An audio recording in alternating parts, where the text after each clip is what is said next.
Hey guys, welcome to today's review of Red Hood and the Outlaws, Volume 1, Dark Trinity. This trade paperback was written by Scott Lobdell and illustrated by Dexter Soy. This video does contain spoilers, however I will include warnings and timestamps so you can skip over them. All panels, text, and images have been altered to avoid copyright problems, and all art is owned by its respective companies. So normally I don't cover comics on this channel, however this is something I've kind of gotten back into over the past couple months, and this has definitely been a standout issue. This issue covers Jason Todd, aka Red Hood. In the beginning of this volume, we get a nice little look back at his time as Robin, just in case you haven't read anything about the Red Hood. We go over his meeting with Batman, as well as some of his time as Robin before his unfortunate demise. If you don't know about Red Hood was murdered by the Joker and brought back to life by the Lazarus Pit. This issue picks up with Red Hood and Batman still kind of being at odds with one another, but Red Hood is partway through his redemption arc. So Red Hood goes to Batman,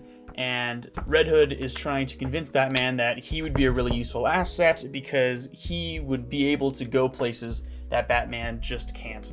So the two decide that Red Hood will infiltrate Black Mask and his gang so they can take him down because he is shipping and selling very powerful illegal goods. And usually in these kinds of stories, the villain can just be kind of a toss-out or a throwaway, but Black Mask actually gets some pretty interesting development, and we hear a lot about his perspective on Gotham.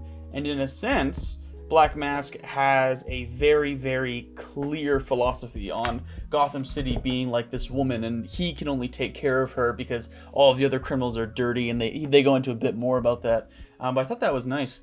And Black Mask essentially becomes the conduit to which the three main characters get together, that being Red Hood, Artemis, and Bizarro. And when I was first recommended this series, I was kind of worried because I really like Jason Todd, and I think he's a really, well-written character. However, I had never really heard or read anything about Artemis, and Bizarro was a character I was deeply uninterested in. I thought he was just really boring and stupid. But this book really does a good job at making almost every single character interesting or intriguing. I guess Artemis is, since she's a character that I wasn't super familiar with, I was just interested because she was kind of this mystery, even though I knew that she was connected to the Amazons. But Bizarro, they did a lot with Bizarro that changed him to make him more interesting. They actually gave him a bit more of an emotional core. Whilst he speaks, in broken English, they still made him a bit more of like a lovable lughead instead of just like a detestable character.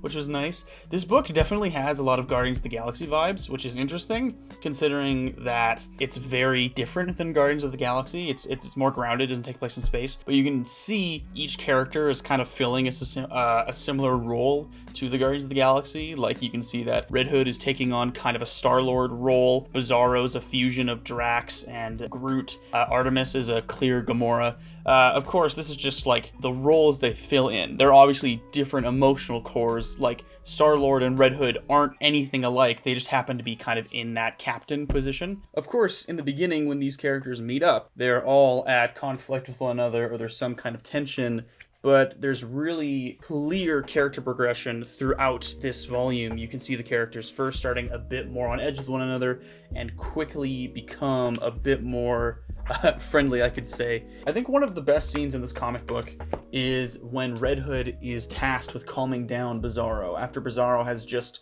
come out of his pod and his body's been a little kind of deformed by the oxygen surrounding, and before he looks a bit more like Superman, but when he comes out of this vat of like green chemicals, his skin changes and he starts becoming very adolescent. He can be seen having these like large temper tantrums, almost like a child, but you can see that his maturity is still growing, if that makes sense. You can see that behind this he's still developing, and Red Hood is very quick on his feet in dealing with these issues. Honestly, a lot of this book has really good character chemistry focused narrative, which I don't think is normal in a lot of these heavy action comics, which there also is. There's many different scenes of like Red Hood jumping over cars and, crazy guns, and Artemis and Bizarro just going into a crazy brawl out. Now, kind of moving away from the story, because, I don't want to cover too much because there's not much left for you guys to read if I just say everything. The art is amazing in this book. This art is fantastic. Dexter Soy just decimates it. And Veronica Gandini is also, or Gandini, sorry, is the colorist, and she has some amazing work. There's a couple full page art, specifically with Bizarro that looks amazing. There's another one with Batman. This is probably one of the best Batman solo pages in all of the DC Rebirth event. There is a lot of really good action poses of Red Hood and Artemis. There's a lot of also just really good emotional shots with Black Mask as well, which I'm actually really glad that Black Mask got as much attention as he does in this book, because I don't think he, gets as much as he deserves in some other Batman titles. The only artistic issue I would say I have with this volume is and this is so nitpicky, is that sometimes the nose and the mouth of characters can be a little too samey. Like if you see Red Hood's like nose to mouth ratio on like a side profile, and then you see Artemis, it looks a little too similar, like they look like they could be the same face sometimes, but that's the only real issue. The action poses are great. Dexter Soy really knows how to make these large kinetic looking pieces. Honestly, it is just a beauty to look at. I don't think there's any panels in this entire comic that I thought looked bad or off, because in every single comic there's going to be like a weird face or something that's given in maybe one of the smaller panels, but almost every single page looks amazing, and I'm sure you can see that with the visuals on screen. But yeah, kind of outside of the story and the art, something I always like to cover when it comes to these comic books is the beginner friendliness, because let's be real, comics can be difficult to get into, and I really like the idea of people just being able to pick up a comic book, even if they don't have much prior knowledge, and just get into it. So is this a comic that you could just pick up and get going if you've never read Red Hood before? I wouldn't suggest it if you haven't read the Red Hood.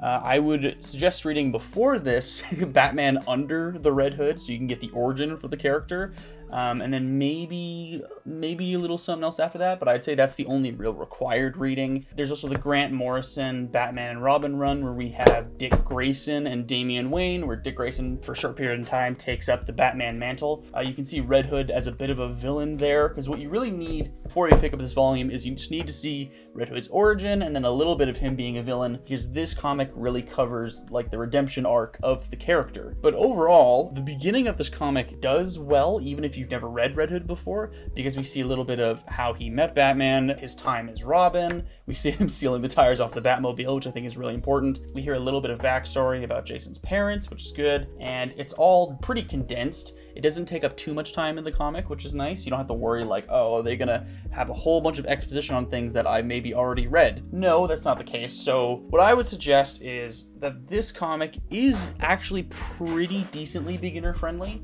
It's not like the most ideal starting point for Red Hood, but if you really can't get your hands on Batman Under the Red Hood, this is fine. Like for beginner friendliness, I'd give it like a 3 or a 4 out of 5. But yeah, this is Red Hood and the Outlaws. I know this review is kind of quick. I didn't really have a script. I've kind of just been ranting about the book, and I'm just going to cut it down.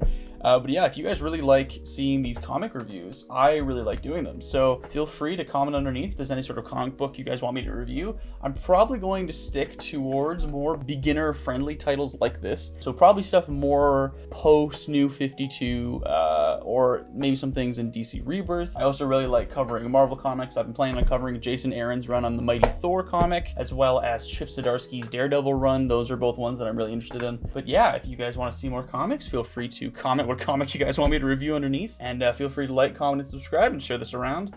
And just real quick before I end, I haven't actually seen many other channels do kind of talk reviews about stuff that they like in comics like this. So yeah, hopefully I'm doing something unique, but I don't know if there's any other channels that you guys like to watch that do comic reviews and all these other kinds of things. Feel free to also leave their channels down below. Yeah, thank you guys so much. I'll see you guys in the next video. Later.